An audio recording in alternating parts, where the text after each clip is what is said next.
Get out of my sight. You have no business in first class.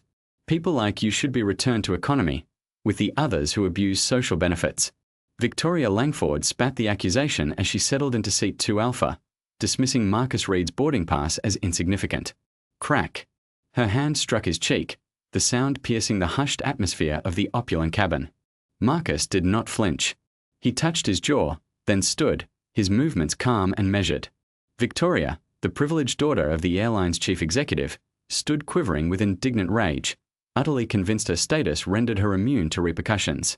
But what she failed to comprehend was that the man she had just publicly degraded was far more than a mere fellow traveler. Marcus reached inside his jacket, produced a badge, and let the gold gleam under the cabin lights. United States Air Marshal. He met her gaze directly. Madam, you are under arrest. Before we proceed, please share your location as you watch this story, and remember to subscribe, as tomorrow's tale is one you absolutely won't want to miss. Morning light cascaded across the gleaming floors. Marcus Reed stood in the orderly queue at gate B17. His leather briefcase hung loosely at his side. His dark suit was impeccably pressed, his tie perfectly straight, a remnant of his military discipline that served him well as an air marshal. He surveyed the bustling throng with calm, practiced eyes, absorbing every detail while projecting an air of complete ease. A beautiful day for a flight, the gate attendant remarked with a sincere smile as she verified his boarding pass. Her name tag identified her as Patricia. Indeed, it is, Marcus responded warmly. Clear skies all the way to Chicago, I'm told.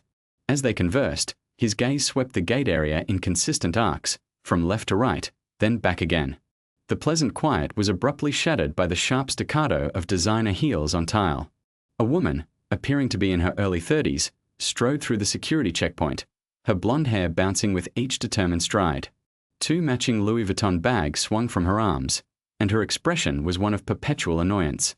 Excuse me, she snapped at a TSA agent who had the temerity to request her identification. Do you have any idea who I am? Victoria Langford. Yes, that Langford. My father owns half of this airport. The TSA agent's face fell, but he maintained his professional composure. Madam, I still require your identification. It's federal protocol. Victoria rolled her eyes with dramatic flair and rummaged through her purse, muttering audibly enough for everyone to overhear. This is utterly ridiculous. I travel first class every single week. I shouldn't have to endure this nonsense. Marcus observed the unfolding scene, his expression neutral, even as he registered every nuance of her behavior. The way she thrust her ID at the agent without making eye contact. How she snatched it back before he had finished examining it. The imperious tilt of her chin as she swept past him without a word of thanks. At the gate, Victoria marched directly to the front of the priority boarding line, cutting ahead of several passengers who had been patiently waiting. An elderly gentleman in a business suit opened his mouth to protest, but Victoria silenced him with a withering glare. I have priority boarding, she announced to no one in particular, waving her first-class ticket like a royal decree. I am not waiting behind all these people. The gate agent, Patricia, glanced nervously at Victoria's ticket. Recognition flickered across her face at the Langford surname, and her shoulders visibly tensed. Marcus could discern the internal conflict in her expression. Adhere to proper boarding procedure or avoid a confrontation with the CEO's daughter. Of course, Miss Langford, Patricia said quietly. Her initial warmth had been replaced by careful neutrality. You are welcome to board whenever you are ready. Victoria's smirk of satisfaction caused Marcus's jaw to tighten almost imperceptibly, but he maintained his composed demeanor. This was not his first encounter with entitled passengers. Nor would it be his last. His role necessitated remaining inconspicuous, just another business traveler amidst the crowd. As other first-class passengers began to form a line, Marcus noticed how they gave Victoria a wide berth, much like planets orbiting a volatile sun. She stood examining her manicure, occasionally shooting impatient glances at Patricia, who was endeavoring to manage the boarding process as efficiently as possible. Now boarding our first-class passengers and those requiring special assistance, Patricia announced over the intercom, her voice steady despite Victoria's constant glare. Victoria immediately pushed forward, not even waiting for Patricia to scan her boarding pass. Finally, she muttered loud enough for everyone to hear. I thought we'd be standing here all day. Marcus waited his turn patiently, exchanging a sympathetic look with Patricia as she scanned his boarding pass. "Have a pleasant flight, sir," she said quietly, clearly relieved to be interacting with a courteous passenger. The jet bridge stretched out before them, its accordion walls casting shadows in the morning light. Marcus walked unhurriedly, his footsteps measured and quiet. Ahead, Victoria's heels clicked against the metal floor like angry punctuation marks as she stormed forward, designer bag swinging wildly. A young mother, struggling with a car seat and a diaper bag, tried to press herself against the wall to allow Victoria to pass, but one of the Louis Vuitton bags still clipped her shoulder. Victoria did not even pause to acknowledge the collision. "Sorry," the mother called out reflexively, though she had done nothing wrong.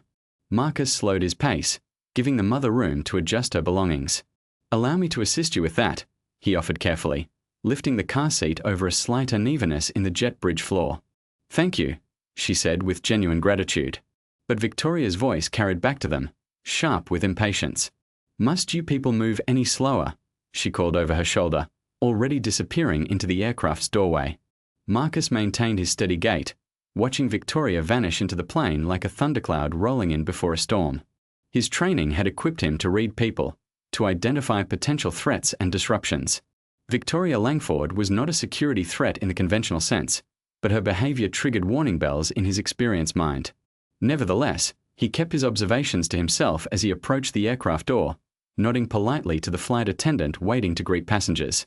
The young mother, with the car seat, followed behind him, now more at ease with her cumbersome load. Other passengers filed into the jet bridge in an orderly fashion, the morning sun casting their shadows long against the walls. The usual pre-flight murmur of conversations and rustling bags filled the air. But ahead, they could all hear Victoria's voice raised in complaint about something else. Her words were muffled, but her tone was unmistakable. The first-class cabin gleamed with polished surfaces and plush leather seating. Marcus moved deliberately down the aisle, his trained eyes automatically noting the location of emergency exits and equipment. His assigned seat, 2 Alpha, awaited by the window, a prime position for maintaining situational awareness of the entire cabin. He placed his leather briefcase in the overhead bin with practiced efficiency, his movements smooth and understated. The morning sun, streaming through the small window, cast warm patterns across the leather seat. Marcus began to lower himself into 2 Alpha, already mentally reviewing the flight manifest he had studied earlier. A loud thud interrupted his thoughts as a heavy designer purse landed squarely in his seat. The bag's gold hardware glinted in the sunlight as it settled into the leather cushion. Marcus straightened, turning to face Victoria Langford, who stood in the aisle with her hand still extended from having tossed the purse. "Excuse me," Marcus said politely, maintaining the professional calm that had served him through countless situations. "I believe you have placed your bag in my seat." Victoria's perfectly shaped eyebrows arched upward.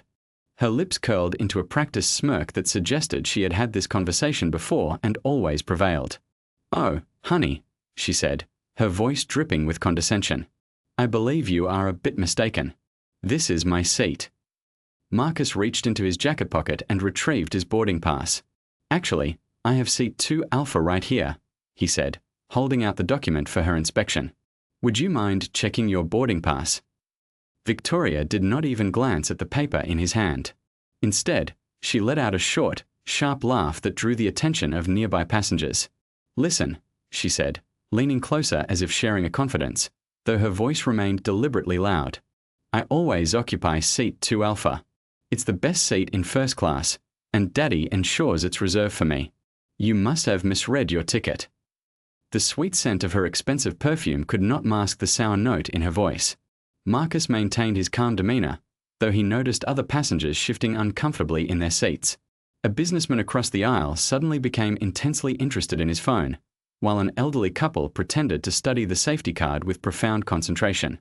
"Madam," Marcus said, his voice steady and clear, "I understand the confusion, but I assure you this is my assigned seat.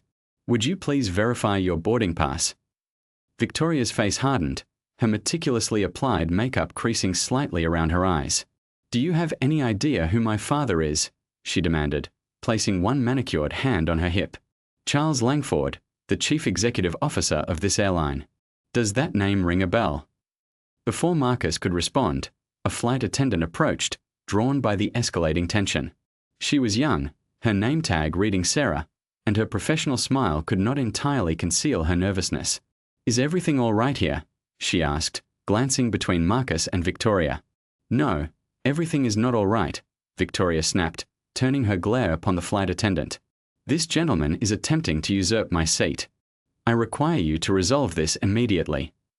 Of course, Miss Langford, Sarah said, her voice barely above a whisper. May I see both of your boarding passes, please? Marcus handed his over without hesitation.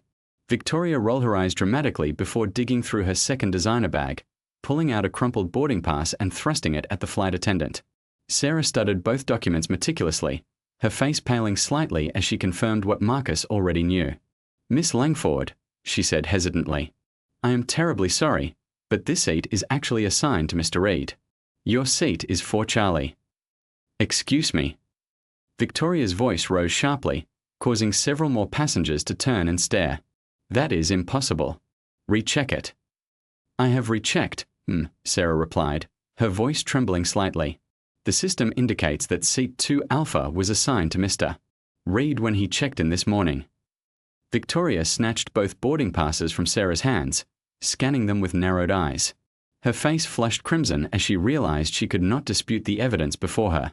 But instead of conceding, she drew herself up to her full height, her designer heels adding to her imposing stature. I do not care what the boarding passes indicate, she declared, loud enough for the entire first-class cabin to hear. I have informed you of my father's identity. One call from me, and you will be serving beverages in economy on regional flights for the remainder of your career. She jabbed a finger towards Sarah, who took a small step backward. Marcus remained perfectly still, his face neutral but alert. He had navigated countless hostile situations in his career and recognized the signs of escalating tension. Other passengers were now openly observing the unfolding scene, some with phones discreetly pointed in their direction. Miss Langford, he said calmly, there is no necessity for threats. The airline has explicit policies regarding assigned seating, and I am confident we can resolve this professionally. Victoria swung around to face him, leaning forward until she was uncomfortably close. Her voice dropped to a harsh whisper, though still audible to nearby passengers. Listen here, she hissed, her perfectly painted lips curled in disgust. I have no idea who you imagine you are, but you clearly do not grasp how things operate. This is my airline. These are my aircraft, and this is my seat. The air in the first-class cabin grew thick with tension. Sarah stood frozen, clasping her hands together, while other passengers shifted uneasily in their seats. Through the galley, Marcus could see another flight attendant speaking quietly into the cabin phone, likely summoning assistance. Victoria's designer perfume permeated the small space between them as she continued to lean closer, her voice escalating with each word. So, why don't you just gather your little briefcase and find your actual seat in economy, where you belong? The tension in the first-class cabin had become unbearable. Every passenger sat rigid in their seats, their eyes fixed on the confrontation unfolding before them. The only sounds were the distant hum of the engines and Victoria's increasingly aggressive voice. Marcus maintained his professional composure, though he could feel the weight of every gaze. His years of training had prepared him for hostile situations, but this one was testing his patience in unexpected ways. He kept his hands visible at his sides, his stance non-threatening but firm. Madam, he said evenly, I have shown you my boarding pass. The seat assignment is clear. Kindly retrieve your belongings so we may both continue with our day. Victoria's face contorted with rage. She glanced around the cabin, seemingly drawing energy from the audience she had assembled. You people are all the same, she spat, her voice dripping with venom, always attempting to seize what is not yours. A collective intake of breath rippled through the cabin. Sarah, the flight attendant, stepped forward hesitantly. Miss Langford, please cease this. Victoria snapped, causing Sarah to retreat. She turned back to Marcus, her designer jewelry catching the light as she gestured wildly. First, you attempt to seize my seat. What is next? My luggage? My timepiece? Marcus felt his jaw tighten, but his voice remained steady. Those accusations are both inappropriate and inaccurate. I am simply attempting to occupy my assigned seat. Oh, please. Victoria's voice rose higher, echoing off the cabin walls. We all understand what is truly transpiring here. You saw an opportunity to upgrade yourself to first class, and you likely forged that boarding pass. The elderly couple across the aisle exchanged uncomfortable glances. A businessman 2 rows back held his phone raised, clearly recording the incident. Marcus observed a second flight attendant hovering near the galley, speaking urgently into a phone. "Miss Langford," Marcus said, his tone firm but controlled. "I will state this one final time. I do not care who your father is. I do not care what seat you customarily occupy. This is my assigned seat, and you need to step aside." Victoria's eyes widened at his direct challenge. Her perfectly manicured hands clenched into fists at her sides. "How dare you address me in such a manner?" she hissed. "Do you possess any comprehension of whom you are confronting?" "I possess complete comprehension of whom I am confronting," Marcus replied calmly. "And it does not alter the facts. Kindly relocate your luggage." Victoria's face flushed a deep crimson. Her breathing became rapid and shallow, her designer blouse rising and falling with each angry exhalation. "You uppity little," she began, then caught herself, though the implication hung heavily in the air. Marcus took a slow, deliberate breath. He had encountered prejudice before, but rarely so overtly, so publicly. "Miss Langford, your conduct is becoming increasingly unacceptable. I suggest you lower your voice, and do not presume to dictate to me what I should do," Victoria screamed, stepping even closer. "You are insignificant. You are a nobody. This is my airline, and I will not permit some thief to dictate where I may and may not sit." Several passengers gasped at her words. Sarah pressed herself against the galley wall, looking desperately toward the cockpit door. The businessman with the phone adjusted his position, ensuring he captured every moment. Marcus stood his ground, his expression unchanged. "Step aside, Miss Langford, immediately." Something in his quiet authority seemed to shatter what little restraint Victoria possessed. Her face contorted with fury, and before anyone could react, she swung her arm in a wide arc. Her hand connected with Marcus's cheek with a crack that reverberated through the cabin. The sound of the slap seemed to freeze time. Passengers sat in stunned silence, their mouths hanging open. Sarah covered her face with her hands. The elderly woman across the aisle let out a small scream. Marcus's head had barely moved from the impact. He stood perfectly still, his eyes never leaving Victoria's face. She stood there, hands still raised, a look of smug satisfaction spreading across her features. "Now," she said, her voice thick with contempt, "remove yourself from my presence before I have security escort you off this aircraft." The cabin remained deathly silent. Marcus slowly raised his right hand, not to touch his reddened cheek, but to reach into his jacket pocket. Victoria's triumphant smile began to falter as he withdrew something that caught the morning sunlight streaming through the windows. Gold glinted as Marcus held up his badge, ensuring everyone in the cabin could see it clearly. "Federal Air Marshal," he announced, his voice carrying clearly through the silence. "Madam Langford, you have just assaulted a federal officer." The color drained from Victoria's face so rapidly, it was as if a plug had been pulled. Her mouth opened and closed soundlessly, like a fish out of water. Around them, passengers exhaled long-held breaths, some murmuring in shock, others nodding in grim satisfaction. The badge continued to catch the light as Marcus held it steady, its authority transforming the entire dynamic of the confrontation in an instant. Victoria's previous bravado evaporated, replaced by the first flickers of genuine fear, as she finally comprehended the magnitude of her error. Sarah had pressed her hand to her mouth, her eyes wide with disbelief. The businessman with the phone gave a low whistle, still recording. Amidst the sudden murmur of voices that filled the cabin, the click of the cockpit door opening echoed like a gunshot. Marcus remained motionless, his badge still raised as Victoria took her first uncertain step backward. Her designer heels wobbled slightly on the carpet, her prior confidence shattered by the simple sight of that golden shield. The silence in the cabin felt electric as Marcus' badge caught the morning light. Several passengers pulled out their phones, not wanting to miss what would happen next. Victoria's perfectly styled hair seemed to wilt as the reality of her situation sank in. "Miss Langford," Marcus said, his voice carrying the full weight of federal authority, "you are under arrest for assaulting a federal officer. Please turn around and place your hands behind your back." Victoria's mouth dropped open in genuine shock. For a moment, she seemed incapable of processing that someone was actually holding her accountable. Then her face twisted into a snarl. "You cannot arrest me," she shrieked, her voice reaching a pitch that made several passengers wince. "Do you have any conception of who my father is?" "Your father's identity does not alter federal law, Marcus replied calmly, reaching into his briefcase to retrieve a pair of flex cuffs. Now, we can proceed with this amicably, or with considerable resistance. The choice is yours. Victoria's eyes darted around the cabin, searching for allies, but found only phones recording her every move. The elderly couple had shrunk back in their seats. The businessman who had been filming gave her a small wave, his phone still steadily capturing the scene. "This is preposterous," she spat, backing away from Marcus. "I will ensure you lose your badge for this. My father will make you pay."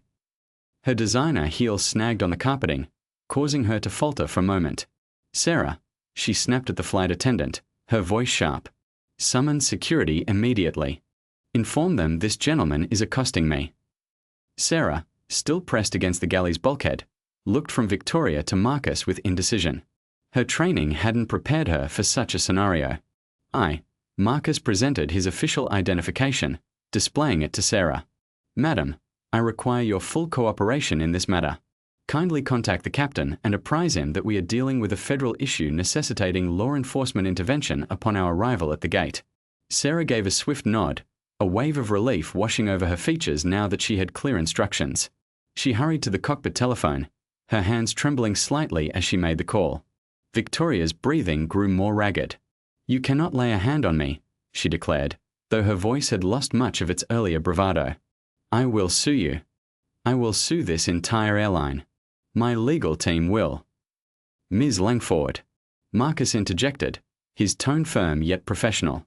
"You have already committed a federal offense. Do not compound the situation by resisting apprehension. Turn around and place your hands behind your back." Now, more personal devices emerged from the coach section as passengers pressed forward to observe the unfolding events. Victoria's face reddened further as she grasped the extent of her public humiliation. "This is an assault," she shrieked as Marcus advanced. "He is attacking me because I am white. Someone assist me." Not a single passenger stirred to intervene. The businessman filming actually let out a small laugh. He said. "We all witnessed the event. Perhaps save the theatrical display for your legal counsel." Marcus moved with practiced swiftness, securing Victoria's arm with just enough pressure to control her without causing harm. She attempted to pull away, but years of rigorous training rendered his grip unbreakable. "Cease your resistance," he stated calmly, utilizing his body weight to turn her around. "You are merely exacerbating your predicament." Victoria's designer blouse became creased as Marcus fastened her hands behind her back with flex cuffs. "This is painfully tight," she complained. "These are likely leaving marks. I demand you loosen them immediately." "The restraints are applied correctly," Marcus responded evenly. "They are not excessively tight. You are merely experiencing discomfort because you have never been held accountable." A few passengers offered a smattering of applause, quickly ceasing when Marcus gave a subtle shake of his head. This was not an exhibition. This was law enforcement. Sarah returned from the cockpit, her composure somewhat regained. "The captain has alerted the ground authorities," she reported. "They will be awaiting us at the gate. Where would you prefer we escort Ms. Langford?" "The rearmost row," Marcus directed. "I require an unobstructed line of sight." He turned to Victoria. "We will proceed calmly to the rear of the aircraft. Any further outbursts will be duly noted in my report. My father will be informed of every second of this," Victoria hissed as Marcus guided her forward. "He has connections with senators, with the head of Homeland Security. Your career is finished, you imbecile. That is sufficient." Marcus silenced her firmly. "Every threat you utter is being documented, by both passengers and myself. I strongly advise you to exercise your right to remain silent." They proceeded down the aisle. Victoria stumbled slightly in her expensive footwear. Coach passengers promptly raised their devices, capturing her ignominious procession. Some whispered and pointed. Others simply shook their heads in disdain. "This is unjust," Victoria whimpered, attempting a different tactic. Tears began to stream down her cheeks. "I apologize. It was merely an emotional reaction. You do not need to proceed with this." Marcus remained professionally impassive. "You assaulted a federal officer. There are consequences for that action." Reaching the last row, Marcus assisted Victoria into the window seat, confirming the flex cuffs remained secure. She slumped against the window, mascara beginning to smudge as her feigned tears continued. "My wrists ache," she complained. And this seat is appalling. Do you realize the cost of this attire? Marcus ignored her, addressing the flight attendant who had followed them. Please ensure no one approaches the detainee without my explicit authorization. I will require a passenger manifest and incident report forms. Of course, sir, the flight attendant replied, visibly relieved to have a professional managing the situation. Making his way back to first class, Marcus could sense the appreciative gazes from the passengers. He offered polite nods but remained focused on his duty.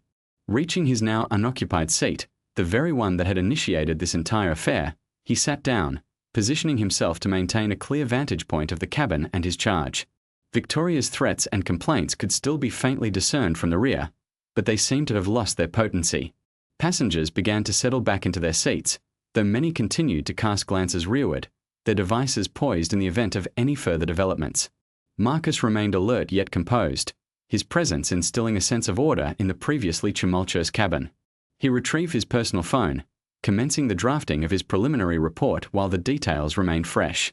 In the window's reflection, he could discern the crimson mark on his cheek where Victoria had struck him, evidence that would be photographed and officially documented upon our descent.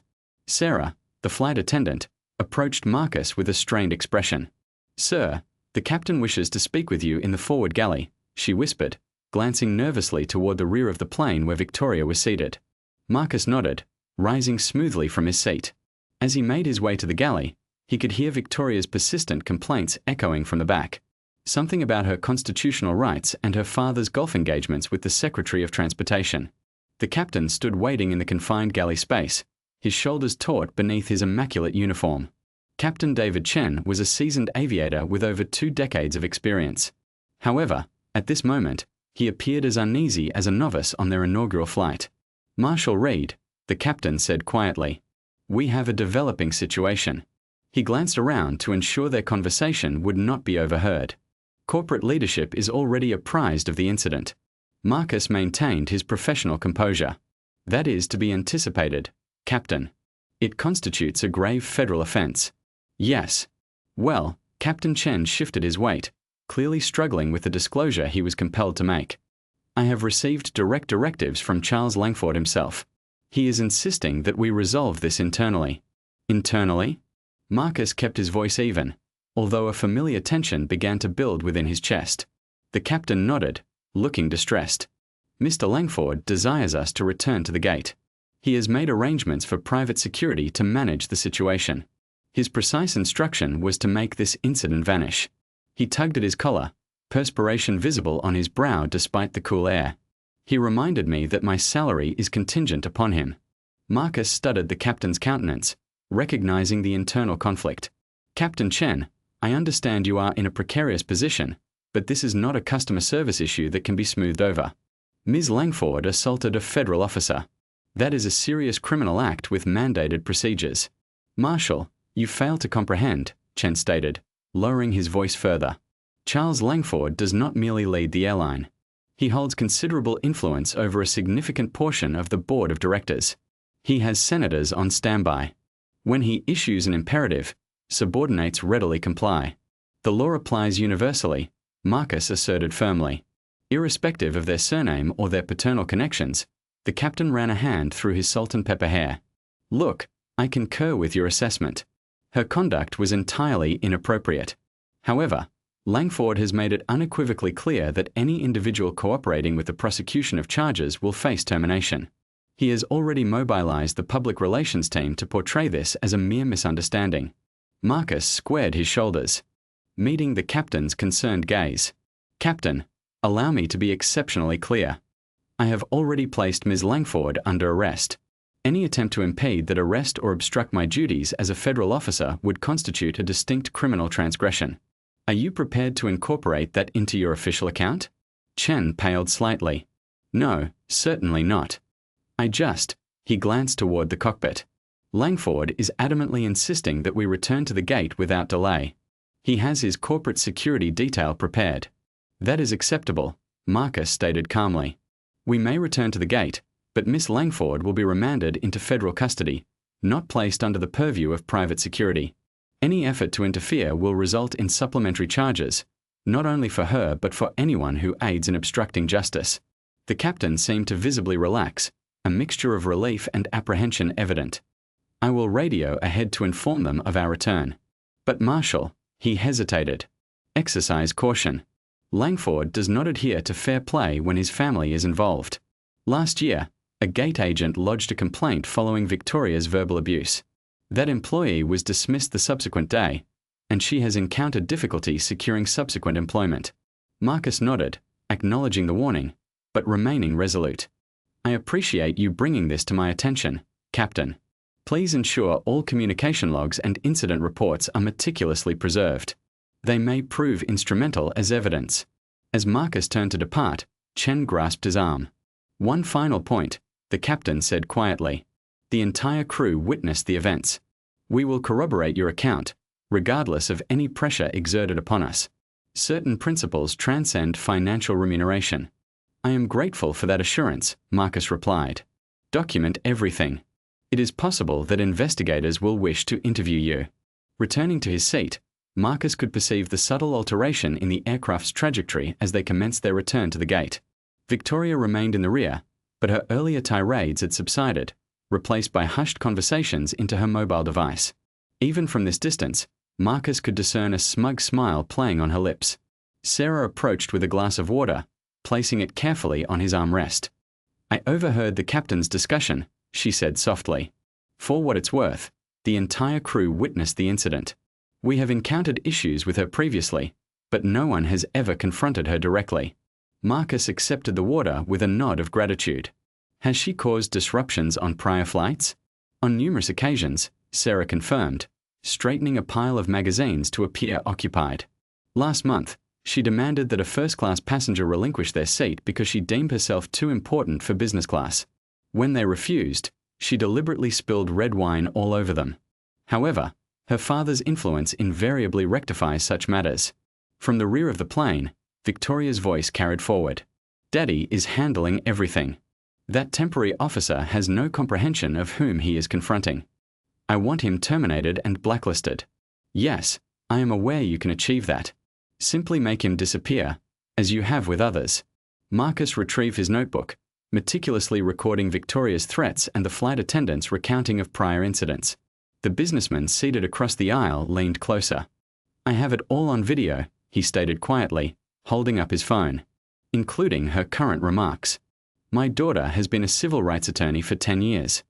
I am acutely aware of the significance of documentation in such circumstances. Marcus offered him a professional nod.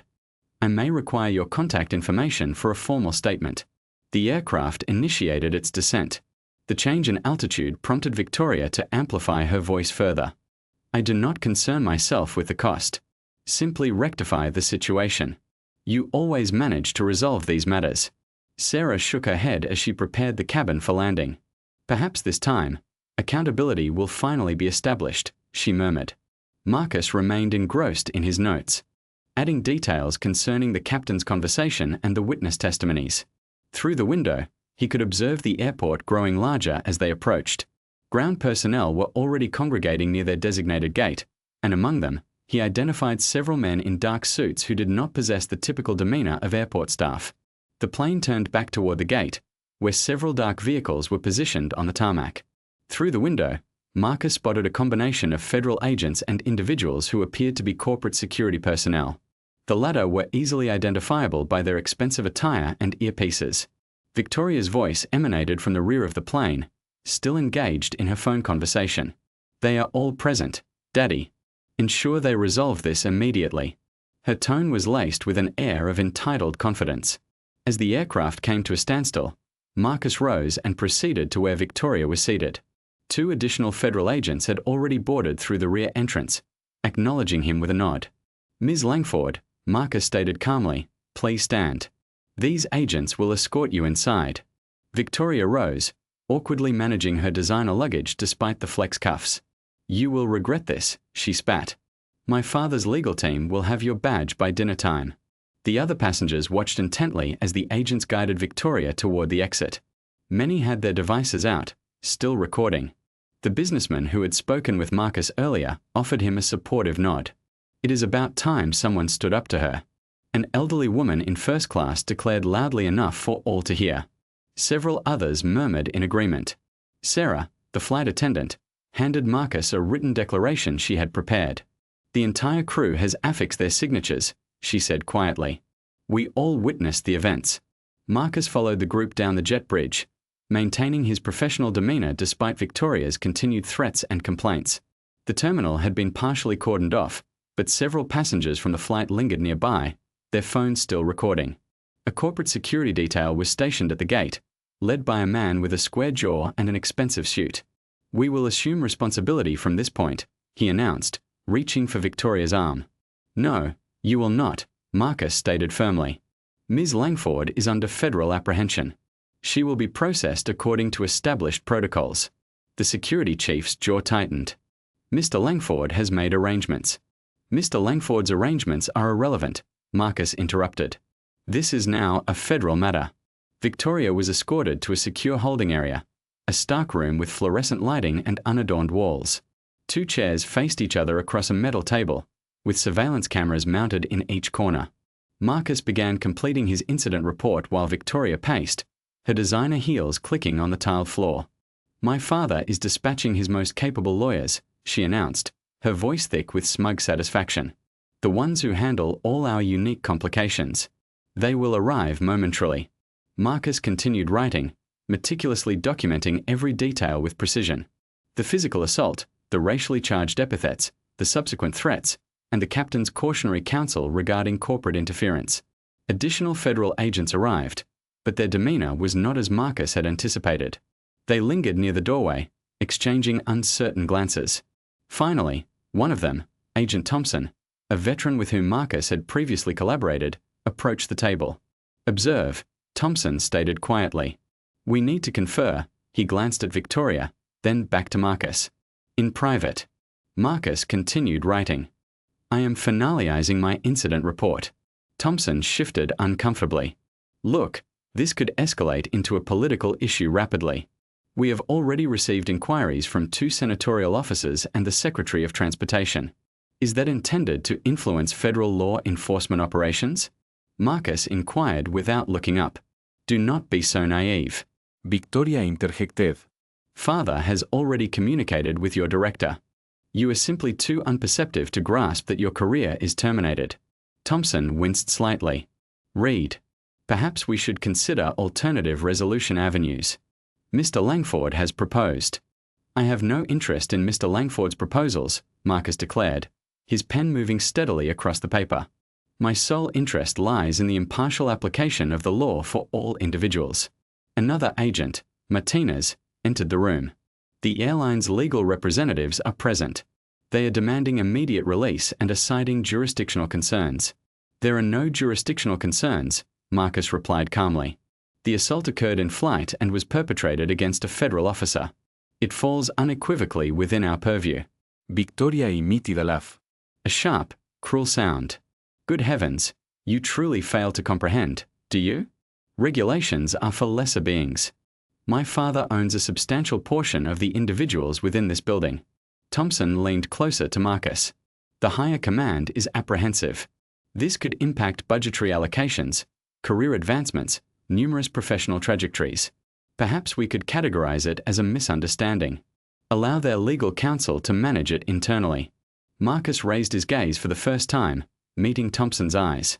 "Would you offer the same suggestion if she had struck a Caucasian air marshal? Or if her father was employed at Walmart instead of presiding over an airline?" Thompson exhibited a discernible degree of shame. Martinez studied his footwear. The echo of expensive footwear reverberated through the corridor. Victoria's countenance brightened. "At last, those are father's legal representatives. Now you will witness the true manifestation of power." Marcus returned to his report, adding final details with diligent accuracy. He noted the precise time, location, witness statements, and every instance of attempted interference. Upon completion, he signed his name with firm, legible strokes. Victoria's smug expression intensified as voices approached from outside. "Final opportunity to resolve this discreetly. Father always asserts that everyone possesses a price. State yours." Marcus stood, gathering his completed report. The documents were comprehensive, indisputable, and substantiated by numerous witness accounts and video evidence. He placed them decisively on the desk, directly in front of Thompson. My price. Marcus met Victoria's gaze steadily. Impartial justice under the law. Without exception. The door opened behind him as several individuals in expensive suits entered, already discussing dismissals and sealed records. Marcus turned to face them, his badge gleaming under the fluorescent lights, his report secured by federal custody. Victoria's voice rang out with absolute certainty. These are father's facilitators. They will make everything disappear, precisely as always. Marcus sat in the airport terminal's break room, his phone buzzing incessantly with notifications. The harsh glow of the fluorescent lights illuminated his scrolling through social media feeds, observing the incident unfold from numerous perspectives. Each passenger's video conveyed the identical stark narrative, entitled CEO's Daughter Strikes Black Air Marshal. Justice is imperative for Marcus, read one viral tweet that was already garnering hundreds of thousands of views. The most revealing video originated from the businessman in seat 3A. It captured every detail. Victoria's racially charged insults, her aggressive posture, the sudden slap that reverberated through the cabin, and Marcus's composed revelation of his badge. Thousands of comments flooded in. This is the embodiment of privilege. She believed she could evade repercussions for assault. Observe his unwavering professionalism throughout. Local news outlets had already seized upon the story. Marcus watched as the Atlanta Evening News broadcast the footage. Reporters stood outside the airport, microphones poised. Breaking news tonight. The daughter of major airline CEO, Charles Langford, has been apprehended following an assault on a federal air marshal. His phone rang. It was Angela Porter, the TSA supervisor with whom he had previously collaborated. Marcus, you are trending on every platform, she stated without preamble. Have you observed the coverage? I am currently viewing it, he replied, rubbing his weary eyes. The videos are ubiquitous. Good. The more scrutiny this receives, the more challenging it will be for them to suppress it. Angela's voice conveyed years of experience dealing with corporate obfuscation. How are you managing? Marcus glanced out the break room window. Corporate legal counsel remained congregated near the holding area, their expressions tense as they engaged with phones and tablets. I am functioning adequately, simply fulfilling my duties. The public is unequivocally supportive of you, Angela stated. Consult CNN. They are broadcasting it nationally at this moment. He switched to the news channel on the break room television. As expected, Victoria's photograph appeared, a corporate headshot juxtaposed with footage of the incident. The caption read, Airline CEO's daughter arrested after assaulting federal officer. Additional notifications illuminated his phone. The video had achieved millions of views. Social justice advocates were amplifying the incident, calling for the responsible parties to be held accountable. Leaders in civil rights were issuing official pronouncements, demanding a thorough examination into the airline's history of concealing incidents. They won't be able to bury this, a cleaner remarked as he entered the break room bin. Not with all those phones capturing everything. Marcus gave a subtle nod, though he was wise enough not to get ahead of himself. Nevertheless, witnessing the public's reaction felt immensely satisfying. The unvarnished truth was now out in the open, undeniable. His own agency's public relations department had issued a brief statement. We are aware of the situation involving one of our air marshals and are currently reviewing all pertinent information. Victoria's image reappeared on the television, this time from a prior interview she had granted concerning her philanthropic endeavors. The stark contrast between her meticulously crafted public persona and her recent conduct was glaring. Online commentary was already delving into her past. Previous incidents at eateries, lodgings, and on other flights had mysteriously vanished from official records. Look at this, Angela texted him.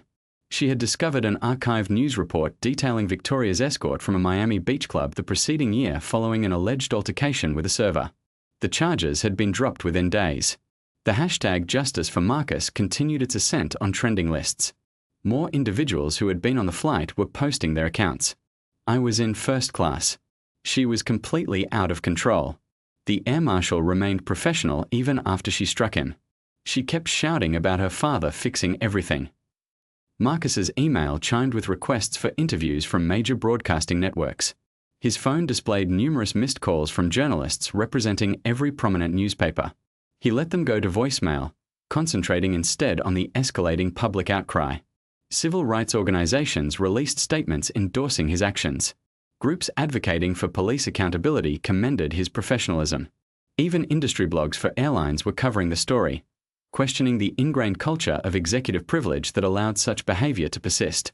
"You have to see Twitter," Angela texted again. "People are sharing stories about Victoria's past incidents. It seems Daddy's cleanup crew missed a few spots." Marcus observed as additional videos surfaced. Cell phone footage from other flights depicted Victoria berating crew members, from restaurants where she had flung drinks at servers, from hotels where she had verbally assaulted staff. Each of these incidents had been quietly resolved. The complaints were withdrawn, and the records were sealed. But this time, it was different. This time, dozens of passengers had recorded the entire event. This time, she had assaulted a federal officer in plain sight of innumerable witnesses. The break room door creaked open.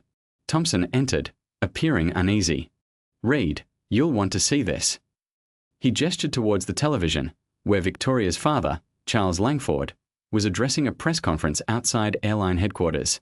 The chief executive officer appeared composed and controlled, his expression one of concern.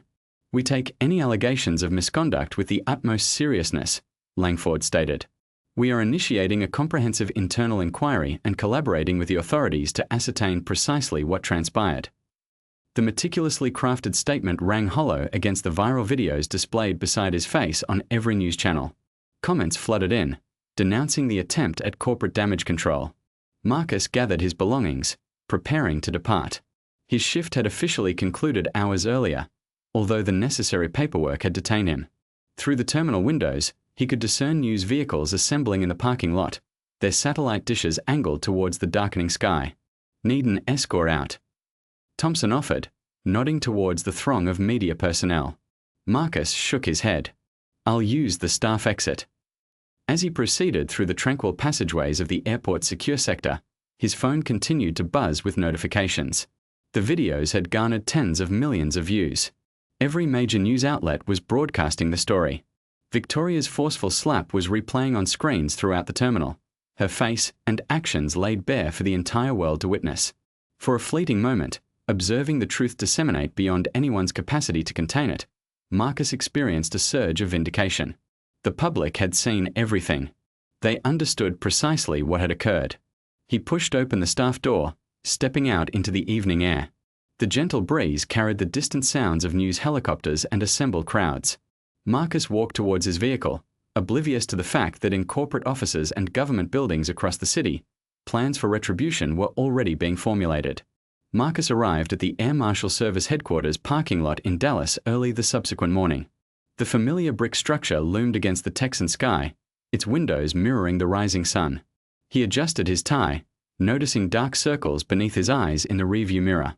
His phone had been incessantly buzzing since the previous day. Inside, the usual morning activity felt altered. Conversations ceased as he passed. Colleagues averted their gazes or offered him strained, anxious smiles. The videos had disseminated through the agency with remarkable speed.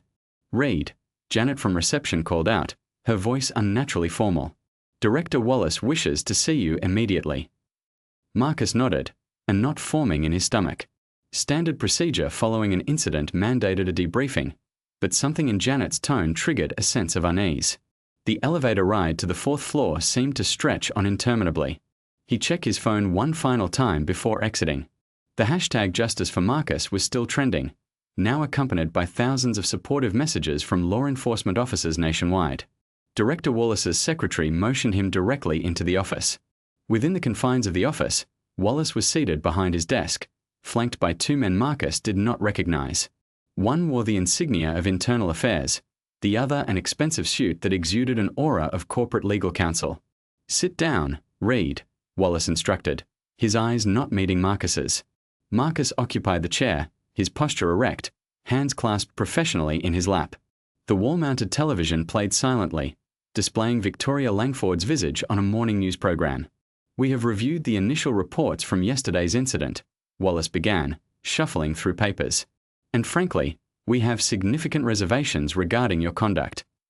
Marcus blinked. "Sir, you created a public spectacle that has brought embarrassment to this agency and to a valued airline partner." Wallace's words sounded rehearsed.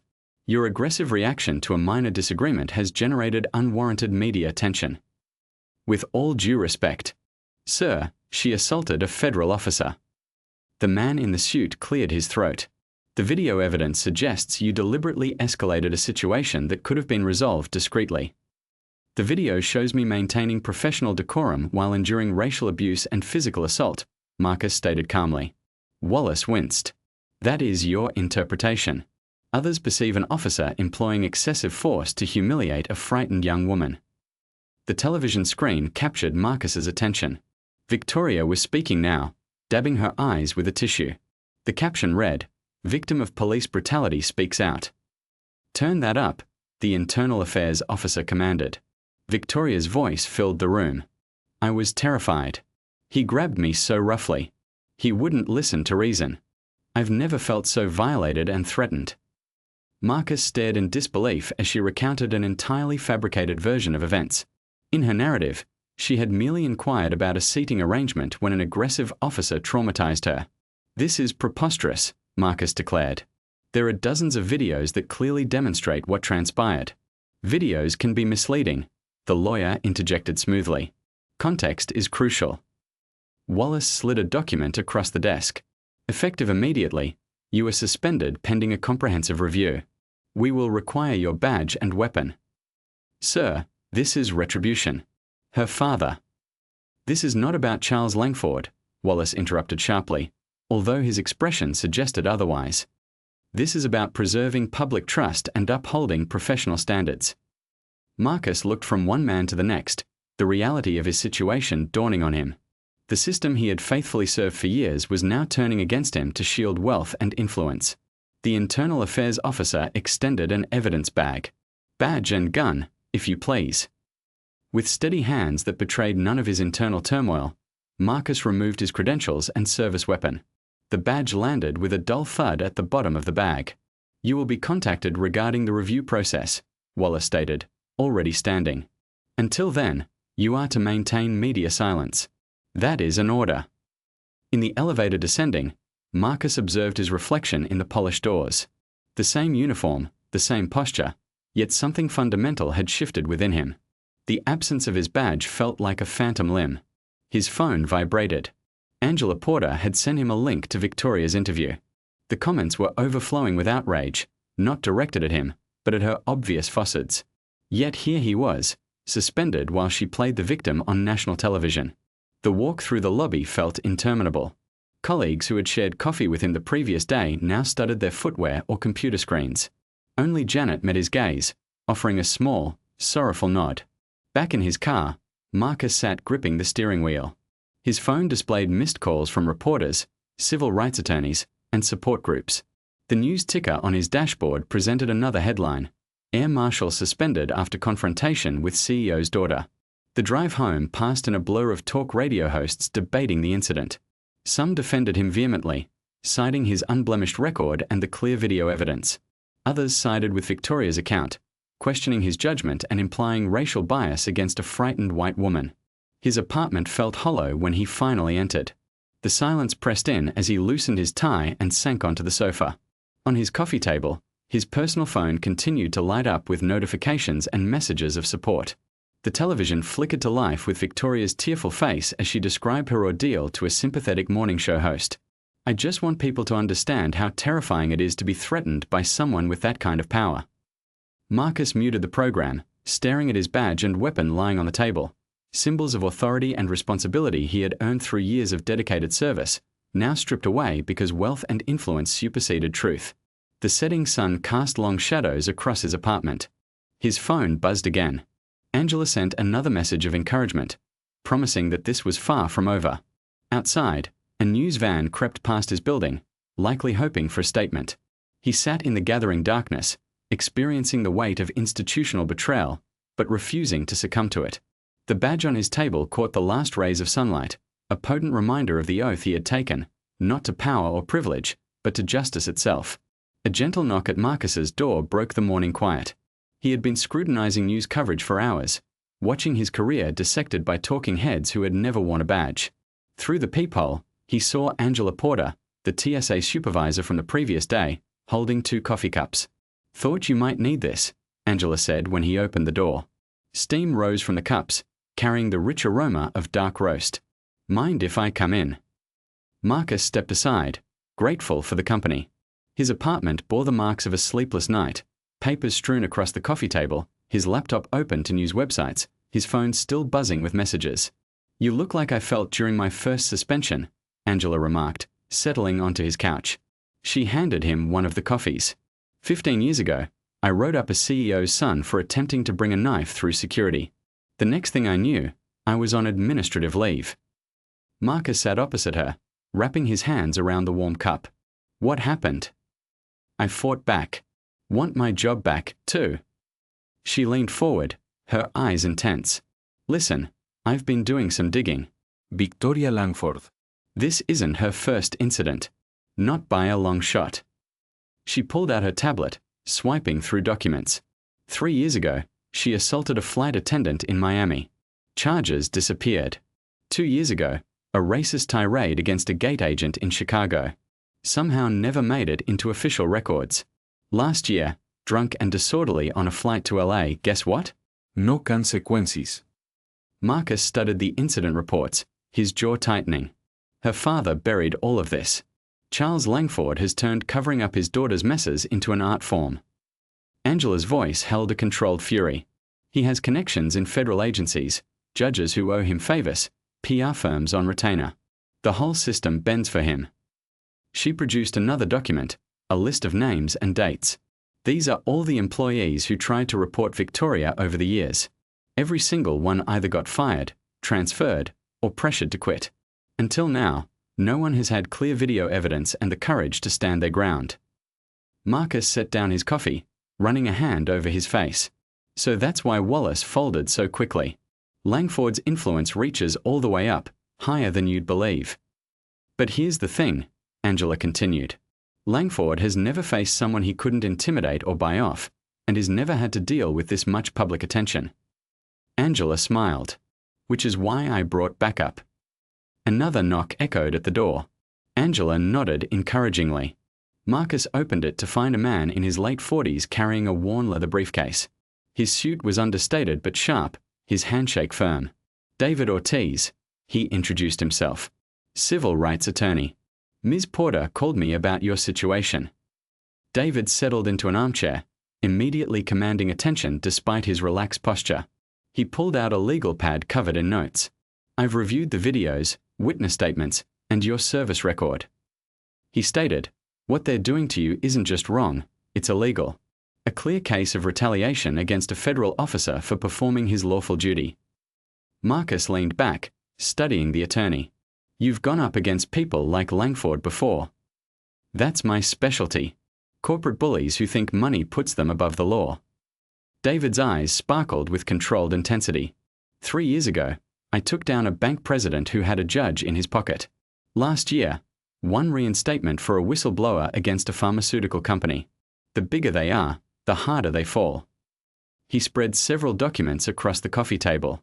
Here's what we know. Victoria Langford assaulted you on camera. Her father is using corporate resources to protect her again. They're counting on you backing down, taking a settlement, signing an NDA, standard playbook for them. But this time it's different. Angela added, the videos went viral. People are angry. Even Langford can't make millions of witnesses disappear. David nodded. We can file a federal civil rights lawsuit. Challenge your suspension as retaliatory. Go after the airline for enabling a pattern of discriminatory conduct. The discovery process alone would expose years of cover-ups. Marcus picked up one of the documents, a draft legal complaint naming Charles Langford, the airline, and various federal officials as defendants. This could end my career, he said quietly. Your career's already under attack, David replied. The question is, do you let them win or do you fight back? Not just for yourself, but for everyone else they've silenced over the years. Angela touched Marcus's arm. You're not alone in this. I have other employees ready to come forward about Victoria's past incidents. They've been waiting for someone strong enough to take the first stand. Marcus stood, pacing to his window. Outside, another news van had joined the first, reporters hoping for a statement. His phone showed more messages of support from fellow officers, civil rights groups, even passengers from the flight. "They're counting on you being afraid," David said. "Men like Langford maintain power by making good people doubt themselves, but you've got something he doesn't: truth. And in my experience, truth, properly deployed, is stronger than any corporate legal team." Marcus turned back to them, studying his badge still lying on the table. Everything he'd worked for, everything he believed in about justice and duty had led to this moment. "If we do this," he said slowly, "we do it all the way. No settlements, no private deals. The truth comes out completely." David smiled, extending his hand. "That's exactly what I wanted to hear." Marcus gripped the attorney's hand firmly, feeling the weight of the decision, but also a surge of resolve. Angela beamed, already pulling out her phone to start making calls. The morning sun streamed through his windows, catching his badge and making the gold shine. Outside, the world waited to see if one more powerful family would escape consequences. Inside, 3 people began planning how to prove that justice could still prevail against privilege. Charles Langford stood at the floor-to-ceiling windows of his corner office, hands clasped behind his back, watching the city sprawl beneath him. 60 stories up, the world looked orderly, controllable, just how he liked it. Behind him, his PR team waited in leather chairs around a gleaming conference table. Newspapers, tablets, and laptops covered the surface, each displaying another angle of his daughter's viral humiliation. "The videos are still trending," Sarah Chen, his head of communications, reported. "Over 10 million views across platforms. Public sentiment is..." She hesitated, strongly against Victoria. Charles turned, his reflection sharp in the polished table. At 62, he carried authority in every silver hair and crisp line of his tailored suit. "I don't pay you to tell me problems, Sarah. I pay you for solutions." "We've prepared several approaches," stated Tom Wheeler, their crisis management specialist. He slid forward a thick folder. "The key is redirecting public anger. Make Marcus read the villain." Charles settled into his chair, scanning the document. "Show me." Tom clicked his remote. The wall screen filled with mock-up headlines and social media posts. "First, we flood the zone. Question his judgment, his temperament, his motives. Rogue officer terrorizes female passenger. Power-drunk marshal exceeds authority." Sarah picked up the thread. "We found 3 passenger complaints against Reed from his early career. Minor stuff. Rough handling during turbulence. Excessive pat-downs, but reframed properly." "Good," Charles nodded. "What else?" "Victoria's interview is set for tonight. Primetime friendly host." Tom pulled up the talking points. "She'll appear vulnerable, emotional. Designer dress in soft pink. No makeup artist. We want her looking naturally distressed." "The narrative," Sarah continued, "is clear. A young woman flying alone, roughly handled by an aggressive male officer who escalated a simple seating misunderstanding into a traumatic incident." Charles studied the screen, his expression calculating the racial angle. The room tensed slightly. Tom cleared his throat. "We are dancing around it.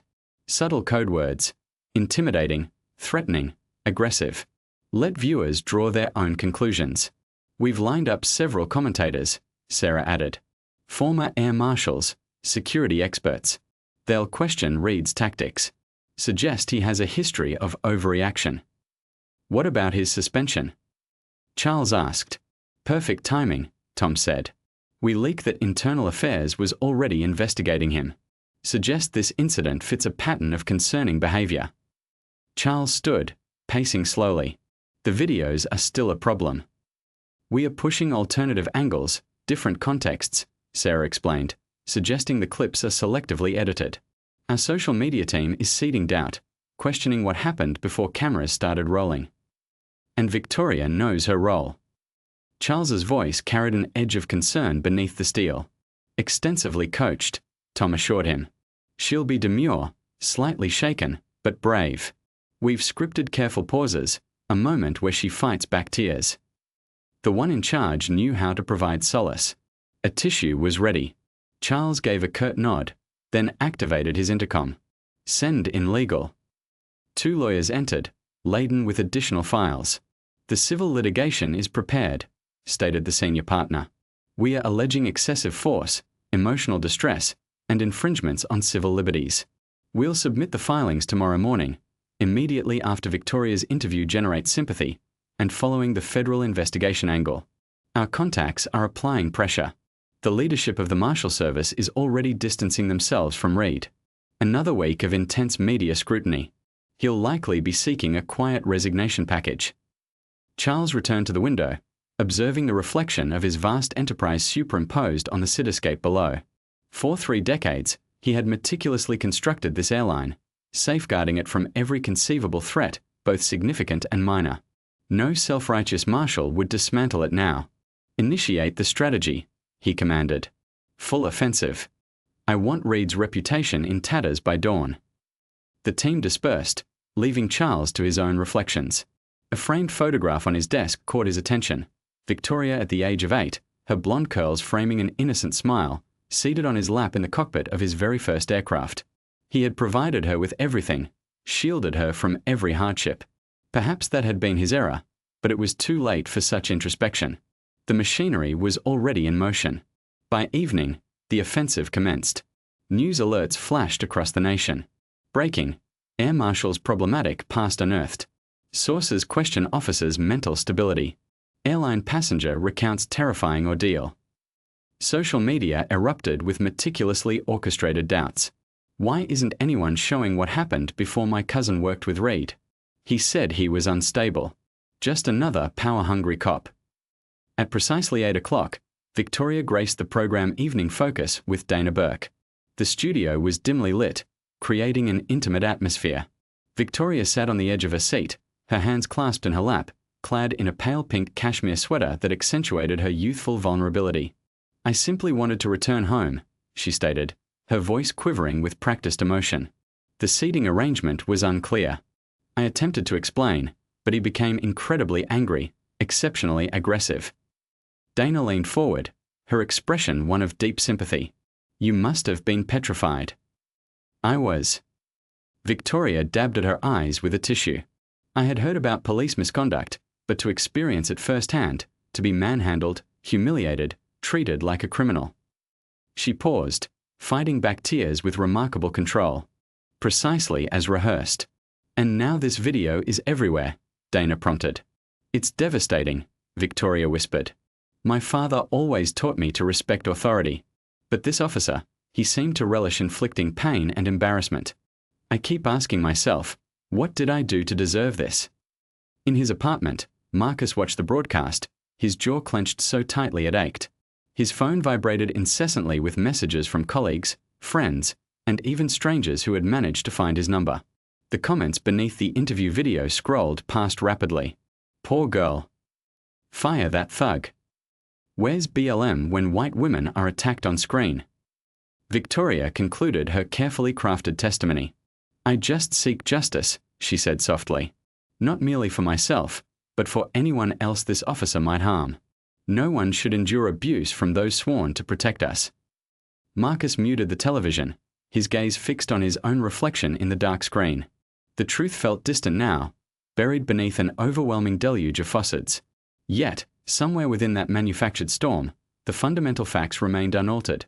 A physical altercation, an official badge, and a law that should apply with unwavering impartiality to all.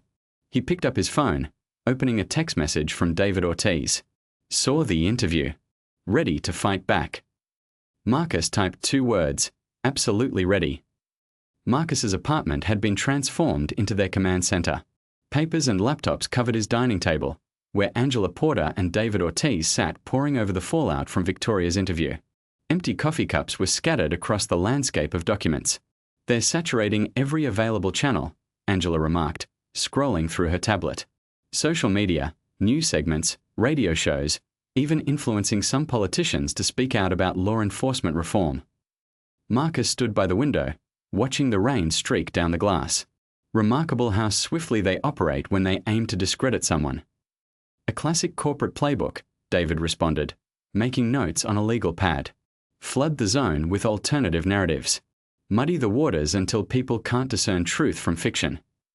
He had shed his suit jacket, his sleeves rolled up for the impending battle. But they made one crucial error. And what's that? Marcus turned. They grew careless. Desperate individuals often do. David held up printouts of the media coverage. Observe the timing. All these independent reports surfacing within hours. The synchronized messaging. It's too polished. It reveals their hand. Angela nodded in agreement. And those past complaints they unearthed. I've verified the dates. 2 of them occurred when you weren't even on duty, Marcus. They are fabricating evidence. Marcus was about to reply when his phone buzzed. An unknown number. He almost dismissed it, but a strange impulse compelled him to answer. Is this Marshall Reed? The voice was male, tinged with nervousness. I have information regarding Charles Langford and his daughter. Things they've concealed. Marcus placed the phone on speaker. Who is this? Tom Bailey. I was the senior accountant for the airline until last year. I've been observing their actions against you. It's not right. A shaky breath. I kept records, wire transfers, hush money payments, fabricated expense reports, years of covering up Victoria's incidents. David leaned forward. Mr. Bailey, I am David Ortiz, Marshall Reed's attorney. Could you elaborate on these records? DUIs swept under the rug. Assault charges vanished. One flight attendant, the one she hospitalized, was compensated with airline funds designated as employee wellness programs. Papers rustled faintly in the background. I have it all documented. Dates, amounts, account numbers. Why are you coming forward now? Angela inquired. Because I helped conceal it, Bailey stated quietly. I coded the transfers, filed the falsified reports, telling myself I was merely doing my job, but watching them attempt to destroy you for actually doing yours. He paused. I can't remain silent any longer. David pulled out a fresh legal pad. We need to arrange a meeting. Mr. Bailey. Somewhere public yet discreet. There's a diner off Interstate 85, Ray's Place. Open 24 hours. Mostly truckers at night. I can be there in an hour. They agreed on signals and concluded the call. Marcus grabbed his jacket while David contacted his investigator to conduct a background check on Bailey. Angela insisted on driving. Her car was less likely to be recognized. Ray's Place was a gleaming slice of 1950s Americana, a beacon of chrome and neon adrift in a sea of asphalt and diesel fumes. At 11 o'clock at night, a scattering of patrons nursed coffee and pie under the flickering fluorescent lights. Tom Bailey sat in a rear booth, precisely as described, mid-50s, thinning hair, wearing a rumpled dress shirt and an air of utter defeat. Marcus slid into the seat opposite him, while Angela and David flanked the booth. Bailey's hands trembled slightly as he pushed a thick manila envelope across the table. 15 years of records, he said, his voice low. I began making copies after the flight attendant incident.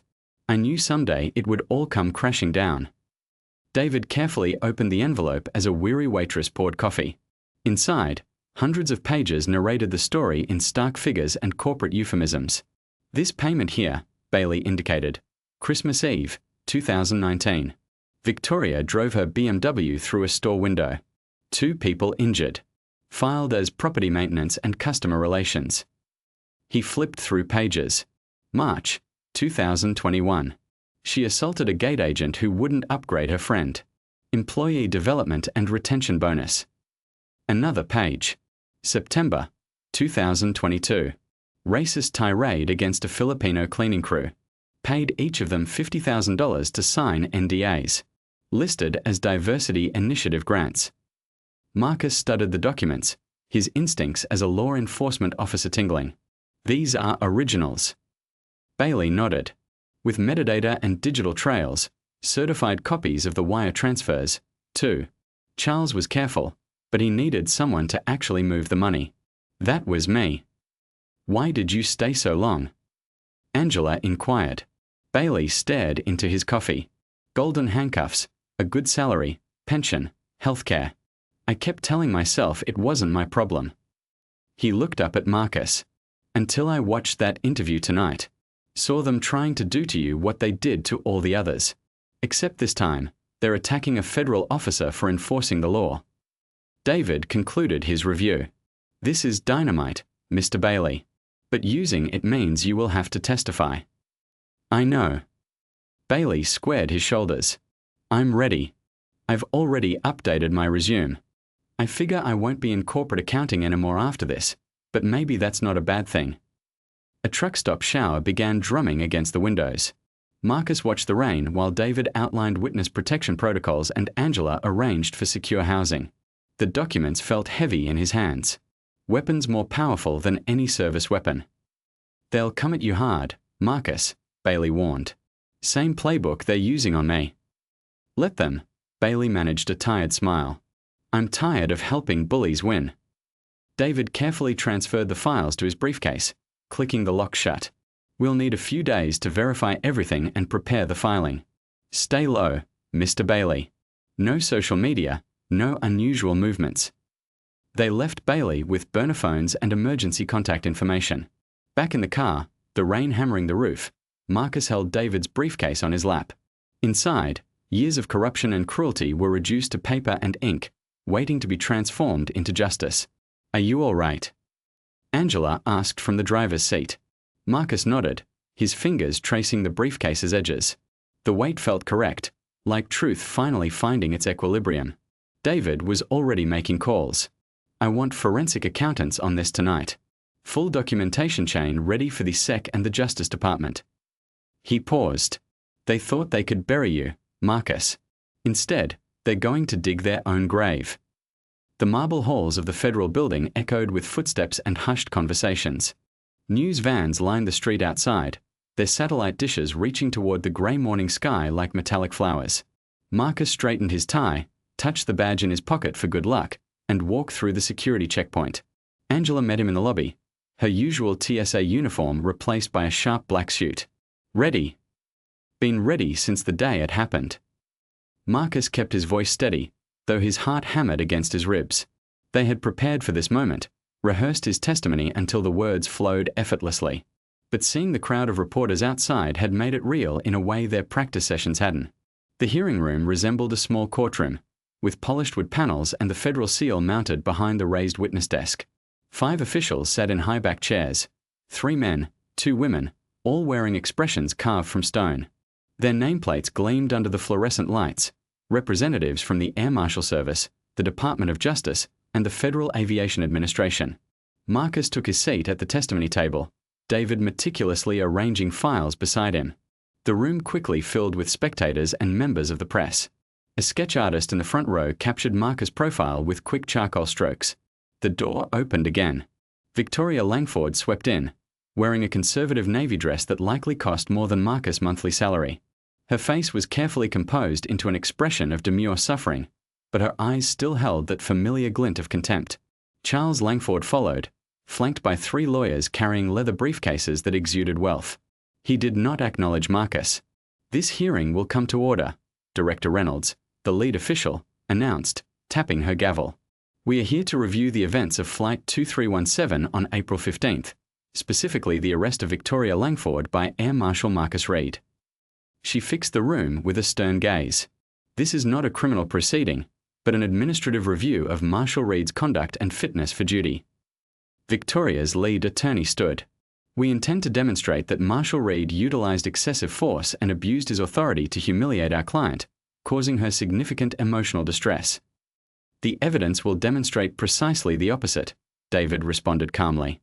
Marshal Reed acted with exemplary restraint in the face of assault and racial harassment. Director Reynolds nodded. Marshal Reed, please take the stand. Marcus walked to the witness chair, acutely aware of every eye in the room. He was sworn in, the oath familiar from countless court appearances throughout his career. Please describe the events in question, Reynolds directed. Marcus kept his voice steady and clear. I boarded Flight 2317 as part of my regular duties. I had been assigned Seat 2A in first class, a position that allows good visibility of the cabin. He described finding Victoria in his seat, the initial conversation, and her refusal to move. And then what happened? Reynolds asked. Miss Langford became increasingly aggressive. She used racial slurs, suggested I didn't belong in first class, and demanded to know who allowed me on the plane. Marcus maintained eye contact with Reynolds, ignoring Victoria's theatrical eye rolling. When I again requested she return to her assigned seat, She slapped me across the face with significant force. Victoria's attorney jumped up. Objection. My client barely touched him. This is extreme exaggeration. We have the video. David interrupted smoothly. Perhaps we should view it now. The room darkened slightly as a screen descended from the ceiling. The viral footage, captured by 3 different passengers, played in sequence. The first showed Victoria's initial refusal to move. The second captured her racial taunts clearly. The third, shot from the optimal angle, displayed the slap in brutal clarity. In slow motion, Victoria's hand swung in a vicious arc, connecting with Marcus' cheek with enough force to snap his head sideways. The sound cracked through the hearing room speakers like a gunshot. Several panel members flinched. The footage continued, showing Marcus's calm response, the display of his badge, and the professional manner in which he handled the arrest. No excessive force, no abuse of power, merely clean, by-the-book law enforcement. When the lights returned, Victoria's composed mask had faltered slightly. She whispered urgently to her father, whose face was rapidly turning an alarming shade of red. The videos speak for themselves, David stated into the silence. But they are only part of the story. Marshal Reed, please inform the panel about the aftermath. Marcus described the captain's warning about pressure from above, his suspension, and the media smear campaign. His voice remained professional, but the underlying steel was unmistakable. This isn't merely about one incident, he concluded. It's about whether the law applies equally to everyone, regardless of wealth or connections. Victoria's attorney attempted to portray the slap as a minor misunderstanding and suggested Marcus had deliberately provoked his client, but under David's skilled cross-examination, Victoria's narrative began to unravel. She couldn't explain why her account contradicted the video evidence. She couldn't justify her recorded racial slurs. Were you in your assigned seat, Miss Langford? David asked. Well, no. But did you strike a federal officer after he asked you to move? He was being aggressive. The video shows him standing still with his hands at his sides. Yes or no? Did you strike him? Victoria's face flushed. Yes, fine. I slapped him. He deserved it for not knowing his place. A shocked murmur swept through the room. Charles Langford closed his eyes in defeat, while his lawyers frantically scribbled notes. Director Reynolds called for a recess. As the panel filed out, their faces displayed a mixture of disgust and determination. Victoria stormed from the room, her designer heels clicking an angry Morse code on the marble floor. Charles Langford remained, huddled with his legal team. Their whispered conversation grew heated, his face darkening as the lawyers apparently delivered unwelcome news. Marcus couldn't discern the words, but the body language told the story. They were losing, and losing badly. Marcus sat in his living room, the television news playing softly as darkness settled outside his windows. The streetlights cast long shadows through the blinds, marking time like a slow-moving sundial across his carpet. His phone buzzed. Another news alert. Then another, and another. Breaking news. Airline CEO Charles Langford, accused of years-long cover-up. He turned up the volume as Angela let herself in, carrying a bag of takeout. She had been checking in on him regularly since the hearing, bringing food and updates from her TSA colleagues. Tonight, her usual calm demeanor crackled with barely contained excitement. Turn to Channel 7, she said, setting down the food. The story just broke nationwide. The screen filled with documents, spreadsheets, emails, bank transfers, each one a nail in Charles Langford's corporate coffin. The accountant's files had found fertile ground among investigative reporters. They detailed years of misappropriated funds, hush money paid to Victoria's previous victims, and bribes to keep incidents out of police reports. Sources confirm at least 12 separate incidents were buried using airline resources, the anchor reported, including 3 assaults, 2 DUI accidents, and multiple cases of racial harassment against airline staff. Angela settled onto the couch, passing Marcus a container of food. Look at the stock ticker. The airline's share price was in freefall, dropping by double digits as investors fled. Emergency statements from the board of directors scrolled across the bottom of the screen, promising full cooperation with investigators. The FAA has announced an immediate probe into safety and compliance practices, another reporter announced. Senator Williams has called for congressional hearings into what she terms systemic corruption and abuse of power within the airline industry. Marcus' phone rang. David was calling with updates. He put it on speaker. It's a bloodbath, the lawyer said, sounding energized. 3 regulatory agencies have just announced investigations. The SEC is looking into securities fraud. Charles Langford has been subpoenaed by 2 congressional committees. What about Victoria? Angela asked. She's spiraling, David replied. She tried to book a flight to the Cayman Islands, but her passport's been flagged. She's holed up in her penthouse, screaming at reporters through the intercom. On TV, they cut to footage of Victoria outside her building, looking nothing like the polished woman from the hearing. Her hair was disheveled, makeup smeared, designer clothes wrinkled. She shoved a camera aside, shrieking, "Don't you know who I am?" They're playing that right next to the plane footage, Angela noted with satisfaction. Same entitled attitude, just without Daddy's PR team to clean it up. Marcus watched silently, remembering the sting of her slap, the weight of his suspension papers, the long nights wondering if the truth would ever matter against money and power. The news shifted to Charles Langford leaving his office, surrounded by lawyers and reporters. Gone was the commanding CEO presence. His shoulders sagged under his expensive suit. Camera flashes caught the defeat in his eyes. "Mr. Langford, did you authorize payments to cover up your daughter's assaults? Is it true you threatened employees who reported her behavior? Will you resign as CEO?" He pushed through the crowd without answering, ducking into a waiting car. But the questions followed him, each one representing another crack in his carefully constructed shield of influence. "The airline's board has called an emergency meeting," the anchor reported. "Sources say they are discussing leadership changes and strategic options, including possible bankruptcy protection." Angela's phone chimed with messages from her TSA colleagues. "The whole airport's buzzing," she said. "Remember that gate agent Victoria screamed at last month? She's filing a formal complaint now. Others are coming forward, too." Numerous notifications continued to appear on Marcus's mobile device. Authorities were revisiting dormant investigations connected to Victoria. Former aviation sector personnel began to voice concerns regarding a prevailing atmosphere of concealment and reprisal. Each subsequent revelation reinforced the preceding ones, instigating an unstoppable surge of consequences. "Senator Williams's office has just issued a statement," David announced through the intercom. "She is formally requesting your immediate reinstatement, accompanied by full back compensation and a public retraction."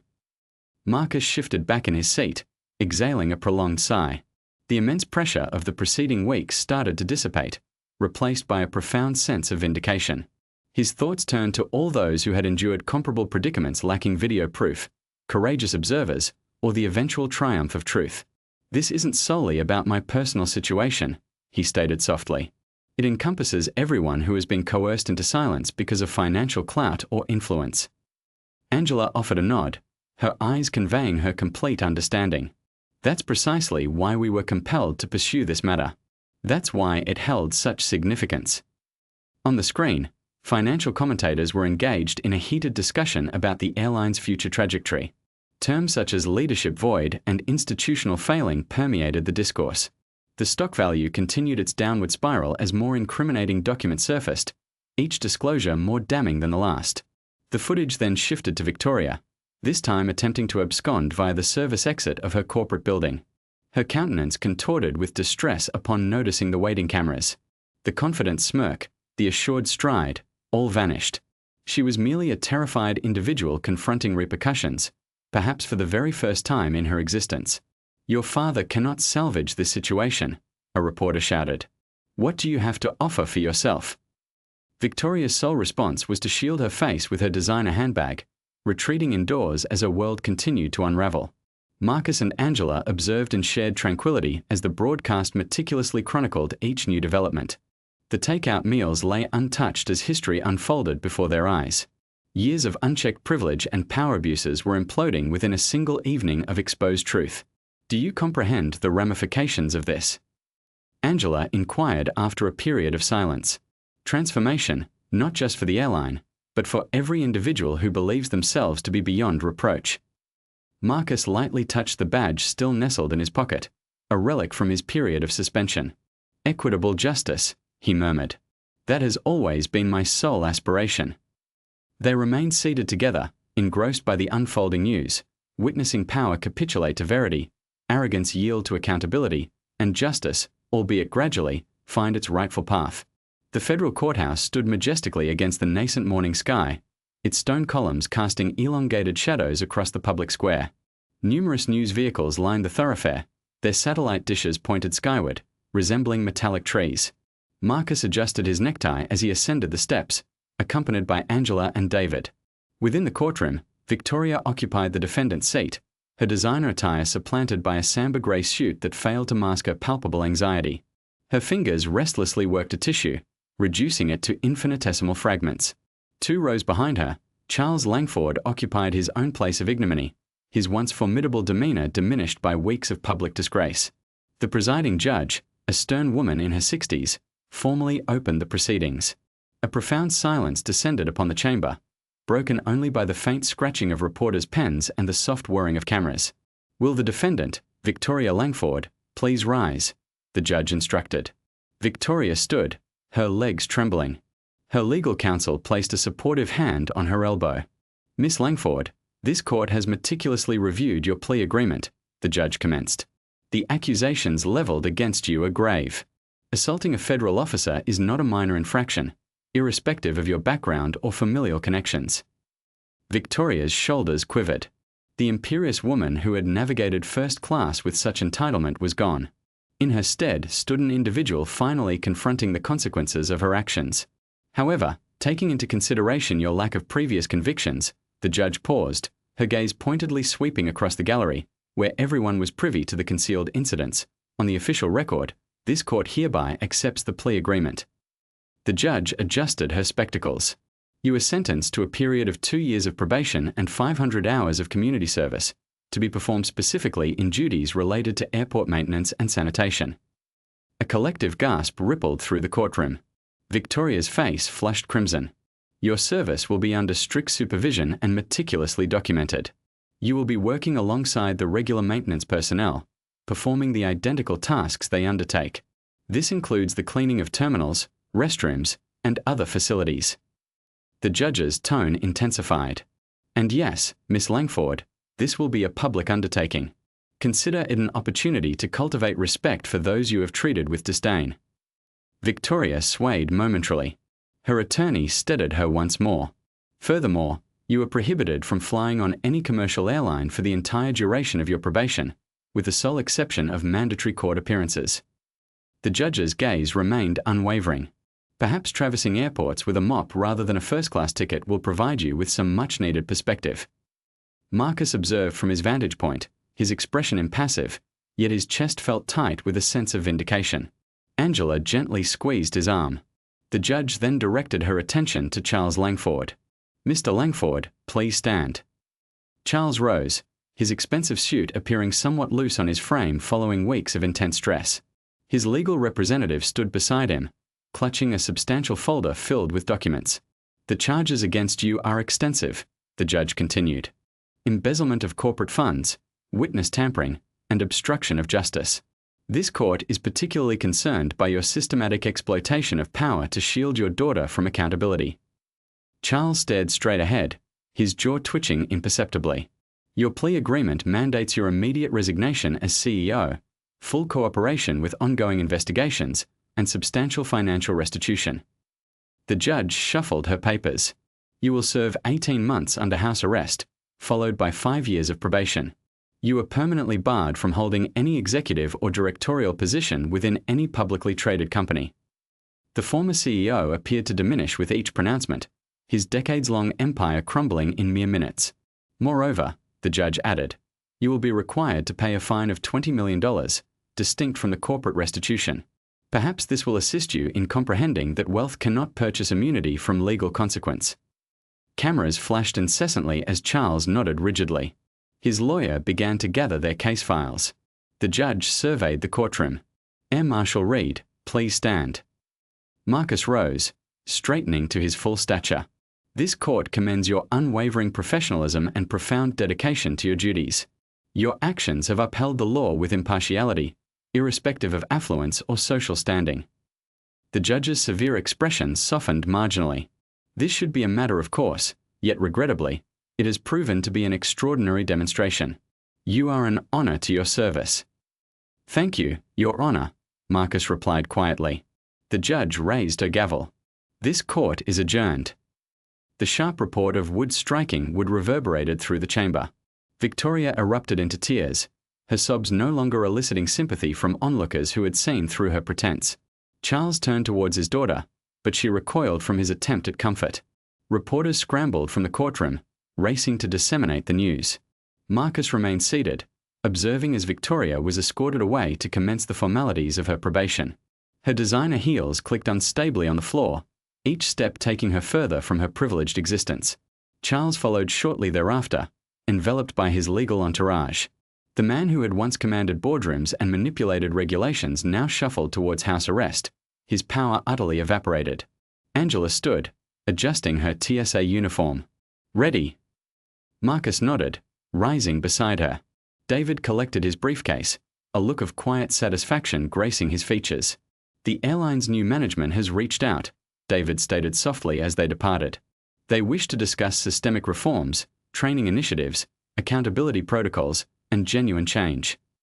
"Excellent," Angela responded. "Progress must commence somewhere." They reached the courthouse steps.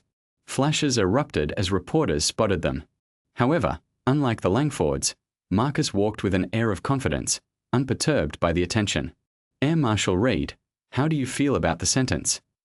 "Mr. Reed, what is your message to others experiencing workplace discrimination?" Marcus paused, contemplating. Angela and David flanked him protectively, but he no longer felt the need for their shield. "The law applies equally to all individuals," he declared clearly. "That is not merely an adage. It is a commitment for which we must continually strive." He descended the steps with steady resolve, his head held high, the morning sun warming his face. Behind him, the courthouse stood as it always had. Yet, something had fundamentally shifted. A subtle fissure had appeared in the edifice of privilege, serving as a potent reminder that justice could still triumph. Angela matched his pace, her presence a testament to all the silent supporters who had aided truth's emergence.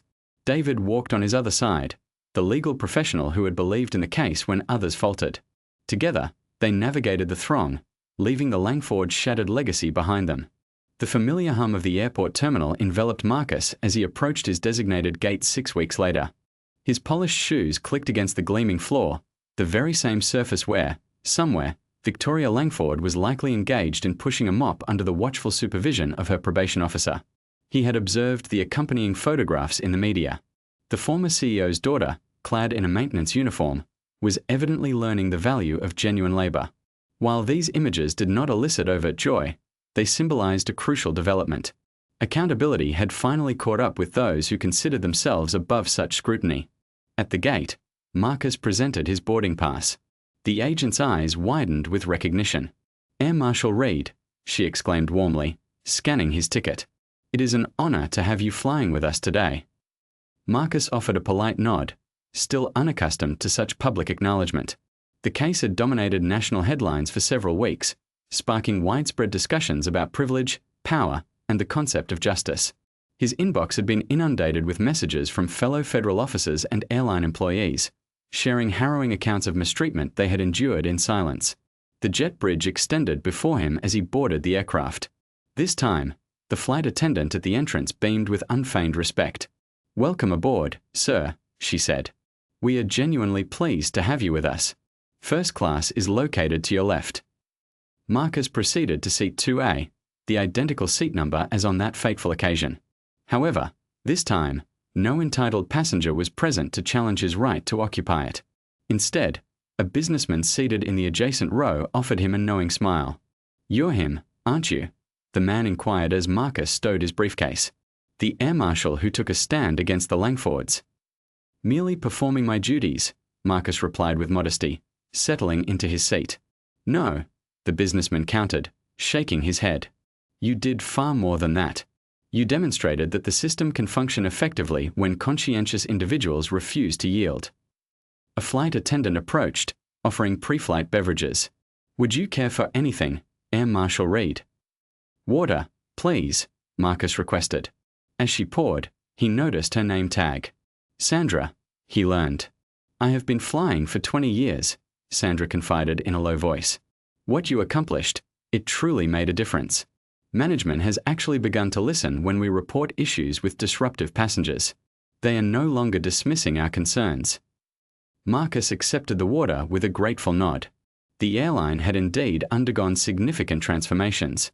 The newly appointed CEO had instituted stringent policies against harassment, enhanced measures for staff protection, and established clear consequences for passenger misconduct, irrespective of their social standing or connections. Through the window, Marcus observed the ground crews diligently preparing the aircraft. He recalled Angela's words during their most recent coffee meeting. "You didn't just win a legal battle, Marcus. You managed to open a door that had remained shut for far too long." She was undeniably correct. The Langford incident had exposed more than just the corruption within a single family. It had unveiled the insidious complicity that had enabled such behavior to flourish. Consequently, other corporations were now re-evaluating their operational practices, apprehensive of similar public scandals. The captain's voice, crackling over the intercom, welcomed the passengers. Marcus noted the distinct shift in tone during these announcements. There was a newfound emphasis on mutual respect, accompanied by unambiguous statements regarding passenger conduct expectations. A young black girl, accompanied by her mother, walked past his seat, her eyes widening in recognition. She offered a shy wave, and Marcus returned her smile. This, too, was an unforeseen consequence, becoming a symbol of steadfast resistance against injustice. The boarding process continued without incident. Marcus observed the crew's interactions with passengers, noting the palpable increase in their confidence. They no longer seemed hesitant to enforce regulations impartially, secure in the knowledge that their administration would provide unwavering support. His phone vibrated with an incoming text message from David. "Airline board has approved the new training program set to commence next month. You made this happen." Marcus reflected on the journey from that initial confrontation to the present moment. The suspension that had felt like a crushing defeat, the allies who had emerged to offer their support, the crucial evidence that had ultimately tipped the scales.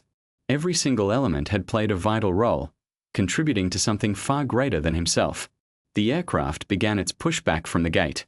Through the window, Marcus could see his reflection superimposed against the backdrop of the terminal buildings. He appeared outwardly the same as on that pivotal day. A neat suit, a composed demeanor, yet internally, he felt profoundly different. Stronger, perhaps, and more assured of his grounded position. The safety demonstration commenced, and Marcus observed that passengers were actively paying attention, demonstrating genuine respect for the crew's instructions. These were subtle, yet deeply meaningful, changes. The prevailing culture was undergoing a gradual, yet undeniable, transformation. As they taxied toward the runway, Marcus recalled Victoria's final court appearance. The judge had compelled her to offer a personal apology to him. Her words had been stilted and rehearsed, but the humiliation she experienced had been undeniably real. Sometimes, he mused, that was the genesis of change, not through genuine remorse, but through the stark realization that actions inevitably carried consequences. The engines roared to life. Marcus felt the familiar surge of acceleration as the plane accelerated down the runway. He had traversed this route countless times before, but this particular flight felt distinct.